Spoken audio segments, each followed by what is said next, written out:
Hello বন্ধুরা, welcome সবাইকে। আজকে সকালটা শুরু করলাম পড়াশুনোর মধ্য দিয়ে। আর সকালে যখন চারপাশটা একদম শান্ত থাকে তখন বই খুলে বসলে মনটাও ফ্রেশ হয়ে যায়।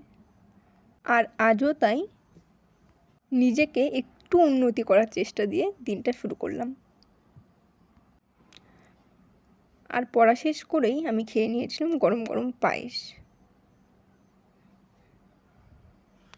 আর তারপরে একটা পার্সেল আসলো, আর পার্সেল ছোট হোক বা বড়, আনবক্সিং করার মজাটাই আলাদা। তাই তোমাদের সাথে সেটাও শেয়ার করলাম। আর তোমরা দেখো, এই টপটা আমি অর্ডার করেছিলাম। তোমরা জানিও যে টপটা ঠিক কেমন হয়েছে। কিন্তু এরপরই ঘটলো এক অদ্ভুত ঘটনা। হঠাৎ দেখি কারেন্টের তারে একটা সাপ আটকে গেছে। জানি না সাপটা ঠিক কীভাবে গেল ওখানে। কিন্তু আমার বাবা অতি সাবধানে সাপটাকে একটা বাঁশ দিয়ে নিচে নামালো। আর এটাই ছিল আজকের সবথেকে টেনশনের এবং সাহসী মুহূর্ত। আর তারপরে আমি চলে আসি লাঞ্চ করতে। আর আজকে ছিল চিকেন বিরিয়ানি, আর যেটা আমার সবথেকে বেশি পছন্দের। আর দুপুরে খাওয়ার পর আমি চলে গেছিলাম একটু ছাদে। আর হঠাৎই আমার চোখ গেল একটা পাখির দিকে। জানি না ঠিক কোন পাখি, ও পুকুরের পাশে কি যেন খাচ্ছিল, হয়তো মাছ বা অন্য কিছু হবে হয়তো। তোমরা যদি জেনে থাকো যে এটা কী পাখি তো প্লিজ কমেন্ট করবে। এবং শেষে দেখলাম ও একটা শামুক বা কিছু একটা ধরবে।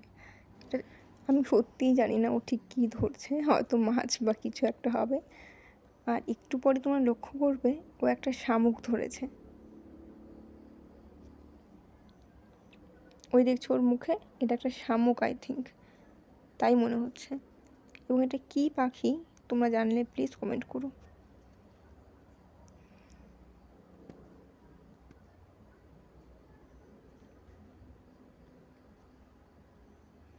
আর তোমরা দেখতে পাচ্ছ আমাদের গ্রামে সুন্দর কিছু মুহূর্ত। পাশে ধান ক্ষেত আছে, এখন এই ধানগুলো কাটা হয়নি। আর এইদিকে তোমরা দেখতে পাচ্ছ অনেক দিকেরই ধান কাটা হয়ে গেছে, তো সবাই ধান ঝাড়ছে বা কিছু একটা করছে। তো গ্রামের কিছু মহিলারা আছে এখানে।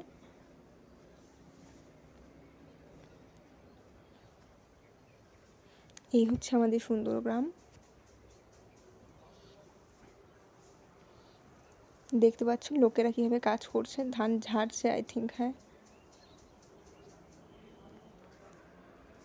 আর বিকেলে চারপাশটা ঠিক কতটা সুন্দর লাগছে তোমরা দেখেই বুঝবে। এরপর সন্ধ্যা হলো এবং আমি সন্ধ্যার একটা ফটো ক্যাপচার করেছিলাম তোমাদের জন্য।